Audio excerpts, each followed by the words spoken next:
Hello friends, मैं सुरेंद्र सिंह। आज इस वीडियो में आपको थर्मिस्टर के बारे में जानकारी दूंगा। तो आज की वीडियो में सबसे पहले आपको बताऊंगा थर्मिस्टर क्या है, इसके कितने टाइप है, और आज की वीडियो का जो मेन फोकस है एनटीसी थर्मिस्टर के ऊपर रहेगा। को इसमें बताऊंगा कि एनटीसी थर्मिस्टर कैसे काम करता है और इसको प्रैक्टिकली टेस्ट करके आपको दिखाऊँगा। तो सबसे पहले आपको बताता हूँ थर्मिस्टर क्या। तो इसके लिए ये देखिए मैंने एक शीट रेडी की हुई है। तो सबसे पहले आपको बताता हूँ थर्मिस्टर। ये जो थर्मिस्टर है ये बेसिकली क्या है, ये thermistor is a non linear resistance temperature detector है जो कि made from a semi conductor material. उसकी प्रॉपर्टी क्या है, whose electrical resistance vary with change in temperature. एक बार फिर रिपीट करके बताता हूँ, ये thermistor is a non linear temperature resistance detector है जो कि made from a semi conductor material whose electrical resistance vary with change in temperature है। तो अभी इसके बाद बताता हूँ थर्मिस्टर के कौन कौन से टाइप है, उनका क्या नाम है। There are two types of thermistor है। जो नंबर 1 है उसका नाम है नेगेटिव टेम्परेचर कोफिशिएंट थर्मिस्टर है, जिसको कि शॉर्ट फॉर्म में एनटीसी थर्मिस्टर बोलते हैं। और जो सेकंड है वो है positive temperature coefficient of thermistor है, जिसको कि पीटीसी थर्मिस्टर बोलते हैं। तो आज की वीडियो का जो मेन टॉपिक है वो एनटीसी थर्मिस्टर के ऊपर है, उसकी वर्किंग के ऊपर है, ये क्या है इसके बारे है। तो अभी सबसे पहले इसके बारे में जानकारी देता हूँ, जो एनटीसी थर्मिस्टर क्या है और कैसे काम करता है। तो अभी ये देखिए, ये negative temperature coefficient of thermistor जो कि जिसकी शॉर्ट फॉर्म एनटीसी है, उसके बारे में बताता हूँ वर्किंग कैसे करता है। In an NTC thermistor when temperature increases resistance जो है डिक्रीजेज। मतलब जब इस एनटीसी थर्मिस्टर में टेम्परेचर इंक्रीज होगा तो जो रेजिस्टेंस उसकी जो डिक्रीज होगी, and vice versa. And hence in an NTC thermistor temperature and resistance are inversely proportional है। जैसे कि जी मैंने लिखा हुआ है temperature is inversely proportional to है रेजिस्टेंस। तो देखिए ऐसे टी इज इन्वर्सली प्रोपोर्शनल है टू आर रेजिस्टेंस है। तो अभी मैं आपको इसके बारे जो ग्राफिकली समझाता हूँ। तो देखिए जी एनटीसी थर्मिस्टर का जो ग्राफ टेम्परेचर वर्सेस रेजिस्टेंस मैंने ये बनाया हुआ है। ये देखिए जैसे टेम्परेचर कम होता है तो रेजिस्टेंस कितनी ज़्यादा होती है। तो जैसे जैसे टेम्परेचर इंक्रीज होता है तो जो रेजिस्टेंस है देखिए इसकी वैल्यू कितनी जो डिक्रीज़ होती है। तो जो मतलब टेम्परेचर जब कम होता है तो रेजिस्टेंस जो है हमारी वो इंक्रीज़ होती है, और जैसे जैसे टेम्परेचर इंक्रीज़ होता है तो रेजिस्टेंस कम होती है। ये इसकी इमेज है। ये जो एनटीसी थर्मिस्टर है ये बेसिकली जो रेंज है -55 से लेके +200 डिग्री सेंटीग्रेड तक हम लोग जो यूज़ करते हैं। तो ये देखिए जो एनटीसी थर्मिस्टर है इसकी ये इमेज है, ये मेरे पास ये है जो एनटीसी थर्मिस्टर है। ये जो थर्मिस्टर है ये NTC thermistor are generally made from the ceramic और पॉलीमर्स के बने होते हैं। तो अभी मैं आपको इसका क्या सिंबल है वो उसके बारे में जानकारी देता हूँ। तो नेक्स्ट शीट के ऊपर हम लोग जो चलते हैं तो अभी देखेंगे इसका सिंबल कैसा है एक बार। तो अभी चलते हैं उस शीट के ऊपर। तो ये देखिए एनटीसी थर्मिस्टर का जो सिंबल है, ये देखिए जी इसका जो सिंबल है जो just like a variable resistance की तरह है। जो एनटीसी थर्मिस्टर की पहचान ये है कि इसके नीचे जो लिखा होगा -T डिग्री सेंटीग्रेड, तो इसका मतलब ये एनटीसी थर्मिस्टर है।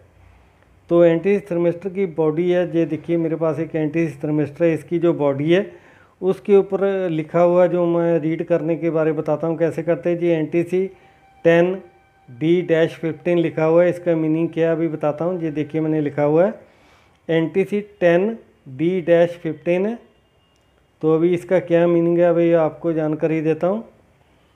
तो ये देखिए ये जो एनटीसी है थर्मिस्टर, इसकी बॉडी के ऊपर जो लिखा हुआ है ये मैंने बॉक्सों में नोट कर लिया। एनटीसी का मतलब नेगेटिव टेम्परेचर कोफिशिएंट रजिस्टर है, और ये जो आगे इसकी बॉडी के ऊपर जो 10 लिखा हुआ है, 10 का मतलब इसकी जो रेजिस्टेंस वैल्यू वो 10 ओम है। ये जो इसके आगे D-15 लिखा हुआ है, इसका मतलब ये जो थर्मिस्टर है इसकी जो चिप का डाया है वो जो है 15 mm है। तो ये जो मेरे पास एनटीसी थर्मिस्टर है इसकी जो चिप का डाया 15 mm है। ये इसकी ये जो डायग्राम बनाई हुई है, ये देखिए ये डायग्राम के ऊपर शो किया हुआ इसका जो डाया जो है वो 15 mm है। D-15 का मतलब इसका जो डाया रहेगा वो 15 mm रहेगा। और अभी इसको जो प्रैक्टिकली मेजर करके मैं बताता हूँ कि कैसे चिप का डाया जो D-15 है।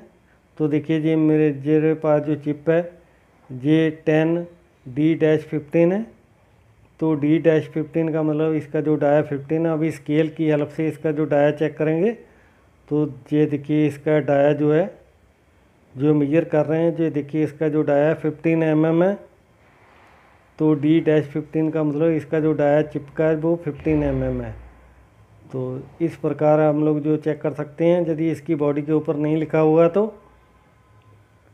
तो अभी ये जो थर्मिस्टर है इसके जो 2 नंबर ऑफ लेग्स रहती है, ये देखिए। तो अभी मैं इसको कैसे चेक करते हुए बताता हूँ। ये देखिए मेरे पास जो NTC 10D-15 थर्मिस्टर है इसको 2 नंबर ऑफ टर्मिनल ब्लॉक के ऊपर मैंने जो कनेक्ट कर लिया है। अभी इसका चेक करके बताऊंगा रेजिस्टेंस कैसे वेरी होती है। टेम्परेचर जब इसके सराउंडिंग एरिया का इंक्रीज़ होता है तो उसके लिए ये देखिए इसके रेजिस्टेंस मेजर करने के लिए मल्टीमीटर की जो प्रोब है इन 2 नंबर ऑफ टीवी के ऊपर मैंने कनेक्ट कर लिया। रेजिस्टेंस को मेजर करने के लिए इसकी जो सिलेक्शन है ओम के ऊपर कर लिया। देखिए ये जो रेजिस्टेंस डिस्प्ले हो रही है तो इसकी जो रेजिस्टेंस 10 ओम होगी यदि सराउंडिंग एरिया का टेम्परेचर 25 डिग्री होगा। तो अभी टेम्परेचर के अकॉर्डिंग टू जो मीटर के ऊपर रेजिस्टेंस डिस्प्ले हो रही है ऑलमोस्ट 9.9 जो कि 10 ओम के करीब है। इट डिपेंड तो अपॉन हैगा द सराउंडिंग एरिया टेम्परेचर के ऊपर है। तो अभी देखिए ये जो NTC थर्मिस्टर है इसकी जो प्रॉपर्टी है कि जब इसके सराउंडिंग एरिया का टेम्परेचर इंक्रीज़ होगा तो इसकी जो रेजिस्टेंस है वो डिक्रीज़ होगी, इसकी रेजिस्टेंस है वो कम होगी। तो अभी प्रैक्टिकली मैं आपको चेक करके बताऊंगा। देखिए अभी जो प्रेजेंटली जो रेजिस्टेंस है वो 9.9 ओम है अभी। तो ये देखिए मेरे पास सोल्डरिंग आयरन है। सोल्डरिंग आयरन को इस जो NTC थर्मिस्टर के अराउंड में रखूँगा तो इसका जो सराउंडिंग एरिया का टेम्परेचर इंक्रीज़ होगा। तो इसकी रेजिस्टेंस कैसे वेरी होती है अभी मैं आपको दिखाता हूँ। देखिए ये NTC थर्मिस्टर जो है टीवी के ऊपर मैंने फिक्स किया हुआ, इसके नियरेस्ट मैं जो है एरिया में जो रखूँगा अभी सोल्डरिंग आयरन। देखिए मैंने सोल्डरिंग आयरन जो है रखा। तो देखिए जैसे ही इसके सराउंडिंग एरिया का टेम्परेचर जो इंक्रीज़ हो रहा है तो इसकी जो रेजिस्टेंस है वो डिक्रीज़ हो रही है। देखिए ये जो रेजिस्टेंस मल्टीमीटर के ऊपर चेक करिए ये डिक्रीज़ हो रही है ऐसे 1 बाई 1 करके जैसे जैसे टेम्परेचर सराउंडिंग एरिया का इंक्रीज़ हो रहा है। देखिए ये जो सोल्डरिंग आयरन है ये NTC थर्मिस्टर से टच नहीं हो रहा है, सिर्फ इसके सराउंडिंग एरिया का ही टेम्परेचर जो इंक्रीज़ हो रहा है। तो देखिए जैसे ही टेम्परेचर इंक्रीज़ हो रहा है तो इसकी जो रेजिस्टेंस वैल्यू है वो डिक्रीज़ हो रही है ऐसे 1 बाई 1 करके। तो ऐसे एक बार आप देखिए मल्टीमीटर के ऊपर जैसे ही सराउंडिंग एरिया का जो NTC थर्मिस्टर के टेम्परेचर बढ़ रहा है तो रेजिस्टेंस जो कम हो रही है। अभी मैं सोल्डरिंग आयरन को जो एक साइड कर दूंगा तो देखिए जैसे ही टेम्परेचर जो इंक्रीज़ होने से बंद हो जाएगा तो इसकी जो रेजिस्टेंस वैल्यू है वह इंक्रीज़ होनी स्टार्ट हो जाएगी। अभी देखिए अभी जो टेम्परेचर है वो कम होता तो रेजिस्टेंस वैल्यू बढ़नी स्टार्ट हो जाएगी। देखिए अभी 5 ओम हो गई। जैसे ही टेम्परेचर सराउंडिंग एरिया का डिक्रीज़ हो रहा तो जो रेजिस्टेंस की वैल्यू वो इंक्रीज़ हो रही है। देखिए अभी 5.1 5.2 हो रही है ऐसे धीरे धीरे जो इंक्रीज़ हो रही है। तो मतलब कहने का ये जो NTC थर्मिस्टर है इसकी जो प्रॉपर्टी है इसके सराउंडिंग एरिया का टेम्परेचर इंक्रीज़ होगा तो रेजिस्टेंस वैल्यू डिक्रीज़ होगी और यदि टेम्परेचर डिक्रीज़ होगा तो रेजिस्टेंस वैल्यू जो है इंक्रीज़ होगी। तो देखिए ऐसे जैसे जैसे टेम्परेचर ऐसे फिर एक बार करके बताता हूँ। जैसे जैसे टेम्परेचर इंक्रीज़ हो रहा है तो इसकी जो रेजिस्टेंस वैल्यू देख रहे हो वो ऐसे डिक्रीज़ होनी स्टार्ट हो जाएगी। देखिए अभी टेम्परेचर बढ़ना स्टार्ट हो गया, तो इसकी वैल्यू है जो ऐसे 1 बाई 1 करके डिक्रीज़ होना स्टार्ट हो गई है। ये NTC थर्मिस्टर की यही प्रॉपर्टी है, जैसे सराउंडिंग एरिया का टेम्परेचर इंक्रीज़ होगा तो इसकी जो रेजिस्टेंस वैल्यू है वो डिक्रीज़ होती जाएगी, जैसे टेम्परेचर इंक्रीज़ होगा और रेजिस्टेंस वैल्यू जो डिक्रीज़ हो जाएगी। तो इस प्रकार ये NTC थर्मिस्टर काम करता है। यदि आपको ये वीडियो अच्छे लगे तो प्लीज़ लाइक शेयर और इस पर कमेंट कीजिए। Okay, thanks for watching. Okay.